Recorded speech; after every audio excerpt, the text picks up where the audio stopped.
Hey girls, welcome back to the Astros podcast where I'm your host, April Biondolillo.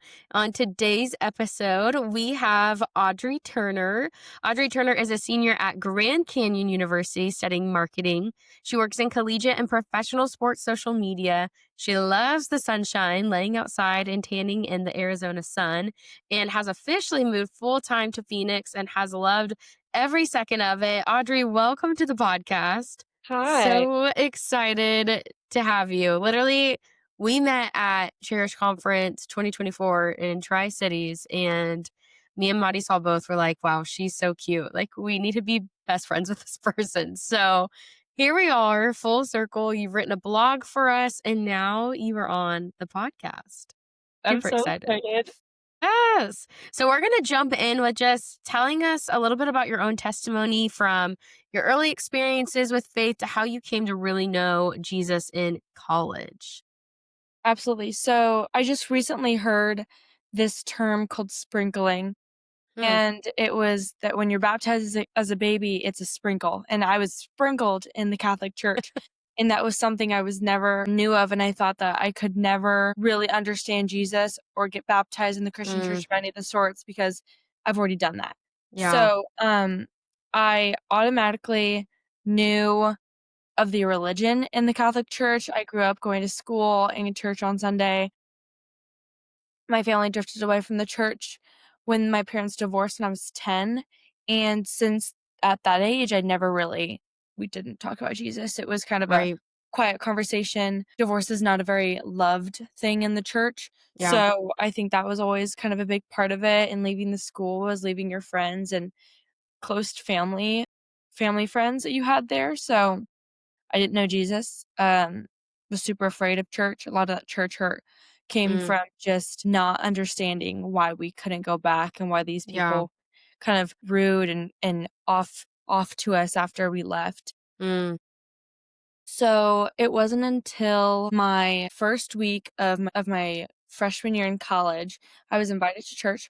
And it was like I guess I can go. I had gone to certain things here and there in high school, but I just really didn't understand it. yeah. I didn't Yeah. understand going to church. It felt super odd to me. So I went. And it was the first time that I felt pulled. Mm, And it wasn't until like now that I know Christ that it was like the Holy Spirit pulling me. yeah. And, since then, I had my fair share of bruises with Yeah. just my relationship with him. Mm, It felt very much like, okay, maybe I'll come back to that when I need him. And yeah. it wasn't full in. I was lukewarm, 1 foot in, 1 foot out, whatever way I wanted. So it wasn't until probably right after Cherish that Mm, I was like, "Hey, this is it for me. Like, this is all. I either give it all or I'm not part of this." wow. So you gave it all. Um, that summer was reflecting. It was getting closer to Jesus. It was coming to this next school year, and I am just a different person because of the Lord, which is everything you ever want to hear. Yeah. It's just a whirlwind, and it's been such a kind and frustrating and awesome and sweet and hard Yeah. transition, but it's such a Yeah. good one that you gotta be a part of. So, yeah, that's my I testimony. love that. No, I think that's so cool because I wouldn't have even known you at Cheers Conference were like at that point of like, am I going all in? Am I not? And I love that you're even giving that descriptive of there's a difference. Like we can all say like, oh yeah, I'm a Christian, like life is good, but we know that while salvation is free, like following Jesus, like it does cost you something. Like you have to surrender every single part of you. So you're in college, so after coming to know the Lord, what did it look like to wrestle with still wanting that college experience? Yeah, my least favorite phrase now is college experience because it's your own experience. It's not anyone else's. Okay, Audrey, that's It's good. and it was something I wrestled with because I was like, "Okay, all these people are going to parties." My sister grew up in the Big 12 area, so that was like, Um, "Oh, what is she doing and what am I not doing?" I always mm, this connection and I knew Jesus, but I didn't know what that meant to just like give yeah, it all and give up the things that he really doesn't like, yeah, especially because I didn't want to either. mm, I shouldn't say that it's not because he doesn't want it. I wanted it too. yeah, So that was something I had to be super diligent about. When I came to Christ, I was like, "Okay, what am I giving up because it needs to be everything that was not for him at Wow. all." And in college, that experience was going out, it was with other people that I shouldn't be with. Yeah. Everything was cool, it was for the pictures, it was for the memories, it was that Mm. experience, and going to a Christian college, you would think this would kinda be a little different, but Yeah. you find your ways because, we don't have Greek life, we don't have any of those things, but we Mm. had bars and stuff that would, let your fakes in, or they would let you Yeah. pay a cover and you get in, and that was so appealing at the Mm. time, so appealing. And Yeah. the dancing and the drinking and just not knowing where you were Mm. was appealing in some way. Yeah. But it wasn't until I really hit rock bottom in the partying that I was like, "'Kay, this is nothing to me." Like, this Wow. you get you're not fulfilled by this. You get 2 hours of awesomeness, and then you have a terrible hangover, and you just wanna die because Mm. you feel disgusting, Yeah. and you have so much regret, like, that had nothing to me anymore, like, that felt terrible, and that's when that conviction started to come, Yeah. and I hated the conviction, and now I love the conviction, and that's when that Mm. relationship starts to really become understood, and you know that that relationship with Jesus is going to free you from Yeah. all that, like, Absolutely. guilt in Yeah. it. So, the college experience is your experience. Mm. So, don't let anybody else tell you what they're doing because it's all Yeah. about what you're doing and what you Yeah. feel comfortable doing. Yeah. But it's definitely a rocky road, and it's something that I hope everyone has to go through a little bit because it definitely shows the pull that the Lord has on you for sure. Yeah. It's a learning curve, but it was one that definitely made me think for Yeah. sure. No. And was it difficult for you to find friends that were also like walking that with you that were desiring like I want to please the Lord. I want to let go of the partying and, this quote unquote college experience that everyone talks about and knows about. Was that challenging or did you find that quickly? I think I wasn't looking for it at all. I was Mm. only looking for the fun because that's all I wanted to do. I had all opportunities to be Wow. with those people. My friends now are those people that I Yeah. wanted, and they're amazing and kind and sweet, and I had them, but I just wasn't turned into them. Yeah. I didn't see their appeal in going to Mm. college groups on Thursdays. I saw the appeal of going to the bar on Thursdays. So that is my doing. That Yeah. was me. That's a good And, point. um, yeah, like, I'm not gonna sit here and say that it wasn't that people were coming up to me, it was I wasn't coming up to them. Mm. I was finding different ways to meet those people that were at Yeah. parties and not the fun stuff, going drinking in your dorm, like, I was finding those people myself Yeah. because I wanted to be part of it, Right. but instead, I needed to be finding the people that were gonna take me out to dinner on a Friday, and you're in Mm. a fun sundress, and you're just the Yes. happiest people on Yeah. the earth, and that's me now, Yeah. and I couldn't be more grateful for those people, for sure.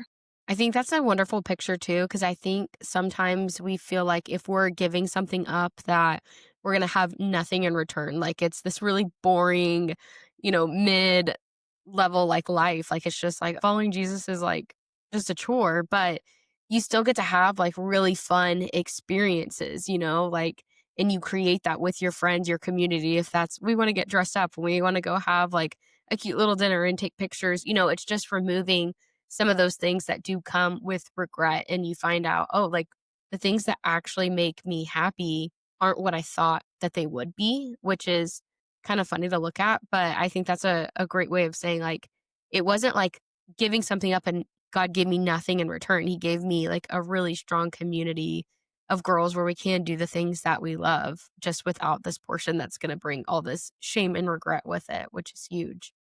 So, yeah, go for it. I was just saying, like, it just replaced it. Like, Mm, it just replaced it, I yeah. didn't need all this other stuff, so he's like, I'm gonna give you something better, and I'm gonna replace that Mm, guilt and ickiness with just kindness and joy yeah. and laughter that I thought I was feeling, but it was not pure, it was not kind, Yeah. it was not any of those things. So it was just a complete replacement of what I Yeah. really needed, for sure. And it's also kind of interesting when you think about it. It's like obviously when you're under the influence of any sort, like you're kind of You're like a fake version of yourself. You're not fully used. You're not really fully being accepted for who you are. But when you remove those things and you're with people, it's like, man, this is me, like raw and real and out there. And when you find acceptance in that place, I think it is so much deeper, so much more meaningful. It's like these are the people that like I can do life with. Like at 2 a.m. when life is tough, like these are the people that I'm going to be able to call. Where the other people, it's like you're out with them at 2 a.m., but you're not talking about life. You're like trying to get out of situations you should have never been in the first place. So, huge contrast. So, can you talk to us, Audrey, about what being lukewarm looked like for you and what began to shift in your heart? Lukewarm was going to church when I pleased because I wasn't busy that Mm, Sunday morning for something or I didn't feel good enough to go. It was opening my Bible when it felt like it could work today. That was in mm, my schedule. I could do that today. Lukewarm was the partying, but also putting on a face when other people talk about Jesus, being like, "Oh my god, I love him too." mm, Like, I didn't even know him. I didn't even know yeah, his whole love. So saying that was like a preview of it. That was a mm, preview for me. And lukewarm was just not actually giving all of me to him. wow, It was not trusting him with my anxieties. It was overthinking about every situation I could possibly think of and just saying like, "Lord, you got it. Like, yeah, I need you to take that." And I'm a terrible overthinker. I have awful anxiety. And mm, I can't even believe how much that the Lord has shown me in just sitting with your thoughts and yeah, him settling in those too. Like, he's like, "Okay, I want you to tell me all those things." And I tell him, and he's like, "Okay, let me settle with you. Like, let's talk wow, about this. Like, let's sit here." And being lukewarm was just going by myself without those things. yeah, I didn't need his help. I didn't yeah, need to talk to him about it. I prayed when something bad was happening, not when something good was happening. mm, I learned recently or just a couple months ago, like, thank him before every prayer because you just gotta say it. Like, "Thank you for today. I had a rough day, but, like, thank you for giving me another day." mm, No, or, "Hey, thank you so much for that dinner I had today. Like, that was awesome. Like, yeah, thank you." You know? yeah, So, being lukewarm was not no thank yous. It was no anxiety the anxieties were just overflowing. The overthinking was crowding your brain. It was, mm. not understanding, like, how much he can do for you if you really show him how much you love him as well. That's beautiful. I love that because it's just this reality of you have to dive all in, and when you get to that point, then you're seeing, like, the reward of it, but lukewarm, it's kind of like it keeps you in this place of checking it off a list, but you're not even getting the fullness of what you could get from it, so I think that's really, really awesome that you started to see the difference in that and discovering it and saying, "No, like, I'm doing this thing, like, I'm going all in." What were some of the hardest temptations you faced trying to follow Jesus in a college setting?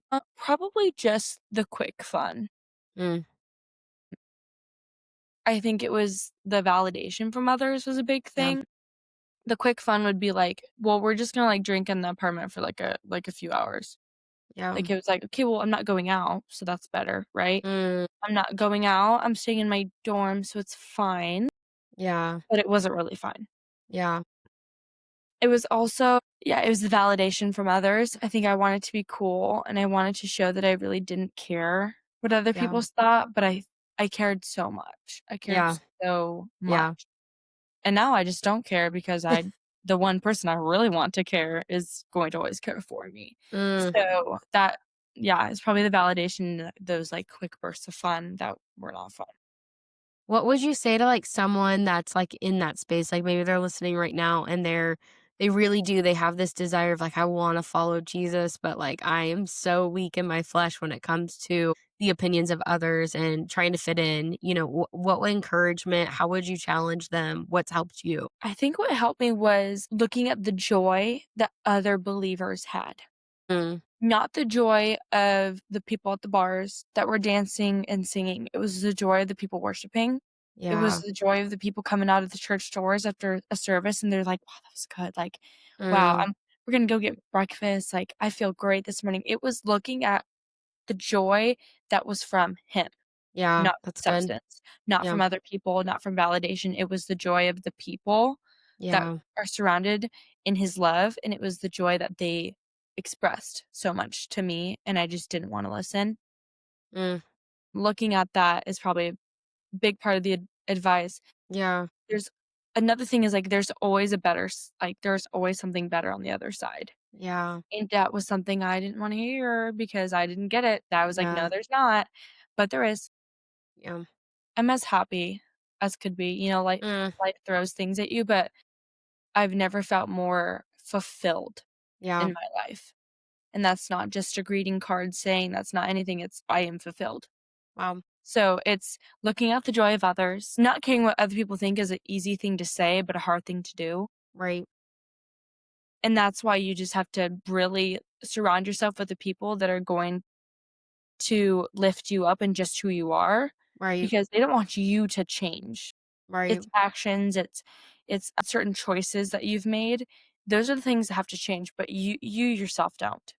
Like, Yeah. he loves who he created. He Mm, loves your smile, he loves your laugh, he loves the way you think about things, he loves the way you learn.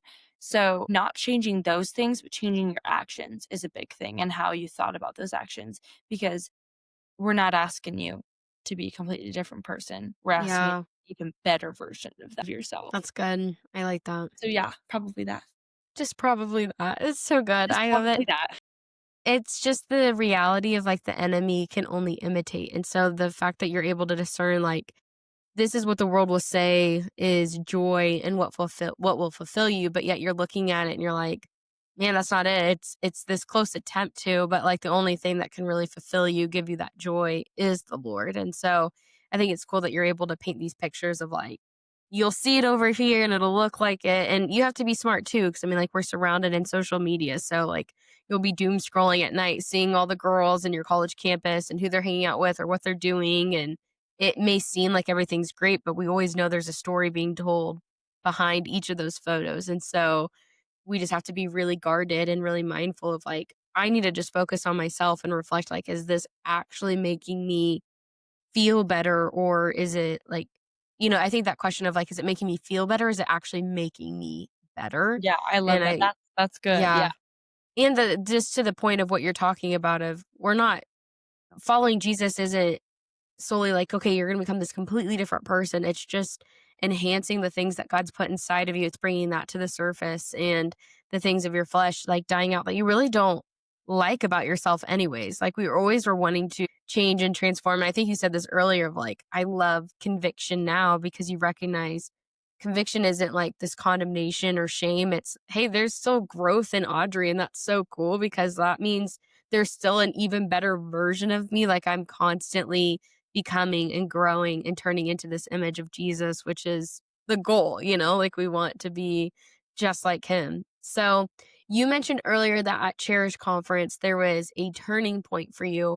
What was God speaking to you during that time that caused this shift in your heart of, man, I need to go all in? It was during the "Give Me Jesus." We were singing that song in worship, and I remember just falling to my knees and Mm, crying because I was just like, "Give me Jesus." yeah, Literally, just what the song said, and it's so cliché and small to say, but that's all I want. Like, that's all I mm, needed. Like, I felt the pull of needing something so much bigger than I am. I needed something to lift me higher, to hold me accountable for actions, to just lay next yeah, to when I need something or when I just wanna talk. It's yeah, not always what you need, it's always he can always tell me something that I didn't even know I needed.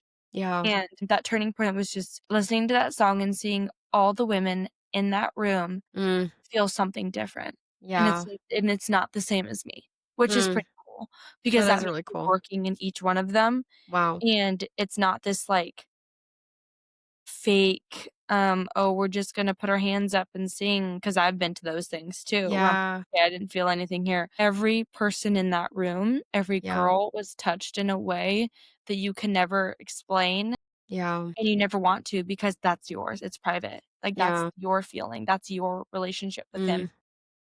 And it was the desire to wanna be loved by him so much. yeah, And now I know how much he does love me, but mm, at that moment, I wanted to know. yeah, I needed Jesus. I needed to feel what every single girl felt in that room, mm, and I did. So that was turning point for sure. Just so cool. seeing Yeah, change, and hearing stories, and not everybody's perfect. yeah, I loved that. Like, every single girl that I went to or in the panel, they all had Yeah. different to say, and that's Yeah. what I love panels, like, they are not perfect people. Not even Mm-mm. close to. They have Yeah. almost the same mistakes as I have thought about doing or have done. Wow. Things that I wanted to keep to myself, but they're Yeah. like, "This is what I did, and this is how I've gotten out of it," and all these things, and I was like, "Oh my gosh, she just said It's like, wow, this is great. that." I'm like, "Oh, wow." These are my I'm people. not gonna say it, but you can. Yeah, you go for Yeah, it. you But I'm resonating. yes. Yeah. So I No. think that was such a huge like, the entire conference was awesome just because I Yeah. got to see the change in different people, Mm. and there's so many different ages and where people were in life. There were moms, there were grandmas, there were Yeah. middle schoolers and high schoolers, Yes. so Yeah. that was cool that everything he was doing was just working differently. Wow. No, so good. I mean, I'm biased, but I'm also a huge fan of Cherish Conference. So Same, same. like slight plug there. It's no big deal. But I love that what you were saying, like that was probably my favorite moment too of that song. We sang it so much when it became, and it wasn't even like a plan. It just became the anthem of that conference, which is just cool. Like when you create a space in your own life, like the Lord will show up, you know? So when you're talking about like your time with the Lord, like reading your Bible, like when you create that space, like He wants to meet you there. Like you draw near to Him and He's going to draw near to you. And so that's why we create spaces like that because we want girls to experience like, hey, anywhere you go, everywhere you go, like the Lord can be there and meet you in those spots. So when you and I had like a little bit of a discovery call before this podcast episode to figure out like, hey, what do we want to talk about? What's your story? And you had mentioned that even after conference, like this became a time where you really fell in love with Jesus. And I'm curious, like you had this turning point at conference. Now you're still at home for the summer. What practical things like happened over the summer? Like how did you keep that place? How did you continue to walk in that and not just allow conference to be this really cool experience and then just fade away? Yeah, that spiritual high. Yeah. Spiritual high, it's talks about so much, and I didn't understand it until I felt it and was like, "Okay, I want it longer." Yeah. So it was the desire to want it longer, and it was finding your own rhythm with Jesus, finding your own rhythm of reading your Bible. Get plugged in somewhere, Yeah. anywhere. Grab your friends. If you don't have a friend, you can text me. I love it. We can we can sit and we can talk about Jesus. We can do Yeah. a Bible study. Get with people that are going to raise you higher. Did the Absolutely. same thing happen at Shares. Tons of people raising you higher, feeling all different kinds of things. It's gonna be the same thing, just smaller, and that's when you're gonna still feel that spiritual high just Yeah. constantly because the spiritual high is supposed to be all throughout your life. You Yeah. go through phases, but I think just keeping yourself accountable for getting in the Word every day Yeah. is a huge thing. Surrounding yourself with the right people is Right. huge. Just constantly being present in that relationship, Yeah. not shying away because stuff is going on, and I mean, we all have our moments for sure, but making sure that it is always at the front of your brain, Yeah. not the It's good. back, not the side, not any of the things. It needs Yeah. to be at the front It's because he's good. leading you.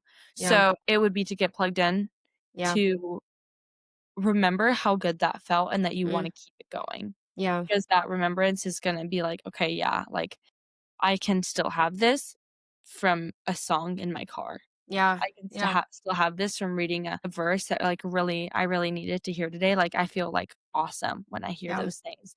So, yeah, for sure. Getting plugged in, always feeling that high all the time, and just remembering what that felt like, for sure. Yeah. I think that's so good because you said even earlier, like when you're talking about like going back to college, like you had the opportunities to connect with the girls that are like your closest friends now. It's just you weren't seeking that out. That wasn't what your attention was drawn to at the time. And so I think when you have a moment like conference or go to a camp or whatever this event is where you encounter the Lord, like a big piece of it is that you are surrounded in a room with other people like minded or pursuing that same thing. And so keep a hold of that, keep those people with you just like you're talking about, and we're meant to walk life with one another. Like that's one of the greatest commands that the Lord gives us continuously throughout the Bible is this need for community. It says confess your sins to one another, bear each other's burdens, and it's like how are you supposed to do either of those things if you don't have your community of people? And so I think the enemy's really good at isolating us. I think because, again, of phones and devices. Like, it should be this tool that helps us connect even more with people,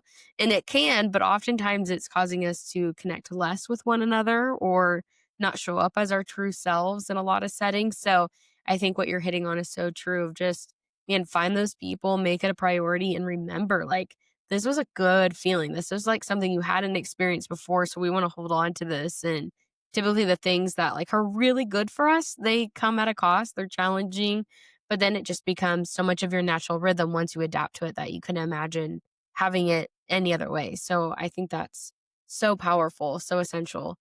You've talked about how it's a daily decision to get back on the Jesus train. What helps you show up and keep choosing him? The constant m always reminding yourself, like, what he did for you. Mm, Easter just happened, and, I have a very squeamish stomach. mm, So, I saw a video on Instagram, and it was a live action of Jesus getting hung on the cross, and I wow. and I stopped it. I was like, "I can't do this." There's blood rushing down his face, he's coughing up blood, and he's just in Mm, pain. I was like, "I can't watch that."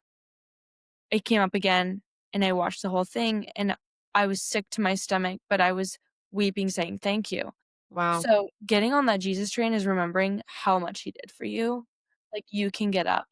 You can get up and pray, you can get up and say thank you can get up and read a verse, like, I still have to tell myself that every day. That's I am good. not a Christian, I am not.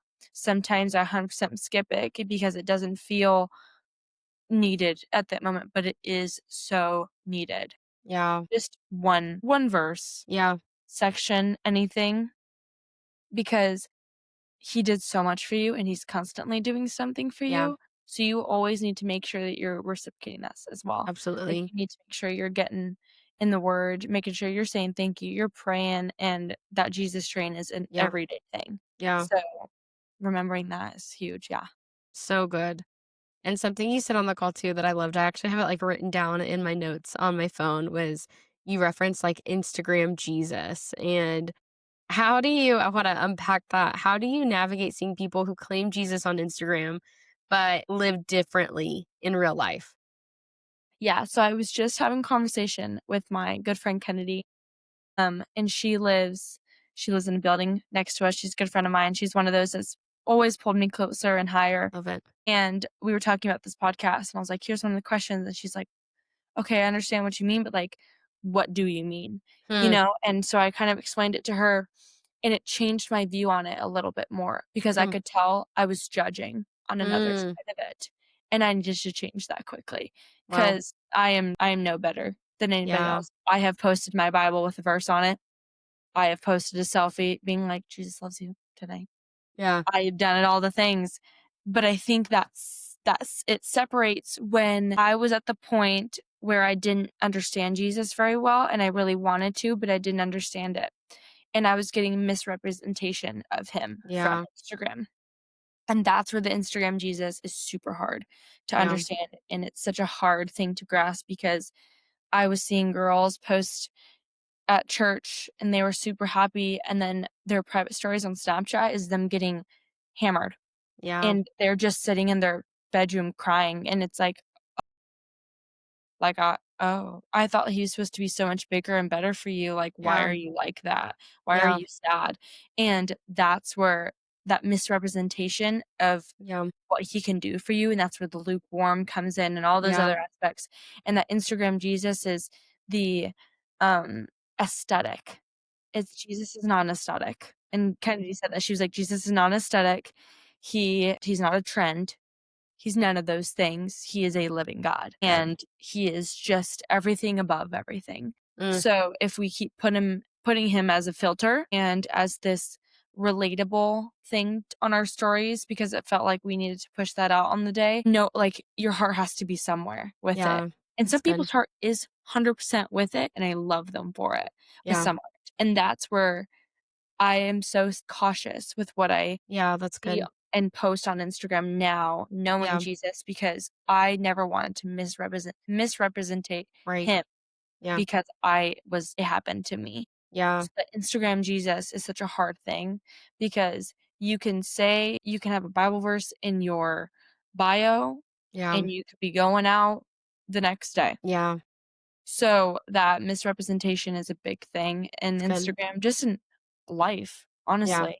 Just, that like, "Oh, I went on a vacation, I look awesome," and then the next day, you're talking about how terrible your life is and how hard yeah, your friends are, but we aren't seeing that because it's on a right. screen, and you're only gonna post your highlights. Yeah, yeah, So you're just posting highlights of Jesus, you're not posting how he changed, you're not posting the constant frustration with yourself because you right. don't know how to be better. Yeah, I've gone through the same thing. He doesn't need you to be better, he just needs you to be a little bit more like him. yeah, So, that is where the Instagram Jesus has always been a hard thing for me, yeah, but it's something that's definitely changing my view on that, and yeah, just always wondering where someone's heart is when they post, for sure. yeah. I think that's a good, like, it's a check of your heart before you post something. Because even on the flip side of things, like, I heard from, Becky Johnson, I don't know if you've ever heard of her, but she was talking about how a lot of times now, like, even with young people, like, we can constantly be posting, like, our time with the Lord or, like, a scripture there, and almost we can be missing the point. Like, are we reading our Bible so that we can post this aesthetic picture to say, "Look at me with my time with Jesus," like, almost like bragging, prideful, and there's this beauty in, and not saying that you can't ever do that, like, there may be something the Lord's putting on your heart to share, like, but again, it's if it's to draw people in to see, like, "Look, I'm such a good Christian," or kinda coming on like higher than thou of someone else, it's just, where's your heart at? What's your motive in posting what you're posting? And there's this beauty and this privacy of having a relationship with the Lord in the sense of there's intimacy, and intimacy, when you break that down, like, that's not meant to be for everyone to see. That is between, you and the Lord. And so I think there's some things that are meant to be in that place. And when it's ready, like, it will come out in a space that he'll provide for you. So I think it's kind of like looking at it as like I can't like a measure of, like, where am I at? Checking Mhm. yourself, like, before I post this, like, what's the motive? What's the reason? Am I trying to, like, I don't want to be a misrepresentation of Jesus, but I also don't want other people to think like, oh, I'm so perfect and great, and never be like a safe space where people can come to. So I like it. I think you should keep, using that as like a way to measure things. I think that's really good. And our last question for you, which is one I really like. If you could go back and tell your freshman yourself one thing, what would it be? Gosh. She's like, let me I think wanna of. tell her so many things. Ugh. I would tell her that it's okay to not be like everyone else. Mm, It's okay. It's okay. You are not like them. You have not been designed to be like them, so just don't be it. yeah. You have no reason to be because you are your own, Mm, and God made you exactly the way He wanted to, and He loves you for it, and the people that really care about you and love you will accept who you yeah. are completely. And I didn't do that at all when Mm, I was in my freshman year. It was everything for the validation and for the response of others. yeah. So to go back and tell myself, "Hey, like, you are so loved just of who you are. Mm, You don't have to do that. You don't have to hang with those people. You can be right where you are yeah. and be content and just grow in your faith." But I think everything my whole journey happened the way exactly it needed to be, Yeah. because I wouldn't be here talking to you, you know? Yeah. I wouldn't be telling my people that I know or getting baptized and being like, "Oh, I had no idea I was gonna Yeah. be here." That wouldn't have happened if he didn't send me through those obstacles. Absolutely. Yeah. Um, my freshman self needed a hug for sure. She needed Mm. a big hug, She needed but a hug. I think she's okay. I think she's okay. I think she's turned out pretty great, but I I hope so. love that. Audrey, you have been such a blessing. Seriously, I'm so proud of you. I'm like, to think of you as a senior in college, just the maturity, the way that you're chasing after the Lord. I know that there's going to be so many young girls that are listening in, even more seasoned women, listening in, and just like, wow, this is what I want to be chasing after and pursuing. So, if you like today's episode, girls, do us a favor, make sure that you are liking and staying subscribed. Share it to some girls in your circle that maybe need to hear this, could find some encouragement in the things that we discussed today on the episode. And as always, we will see you again back in just 2 weeks as we do podcast episodes every other Tuesday. So, girls, we love you. We're praying for you, and we cannot wait to be back with you soon.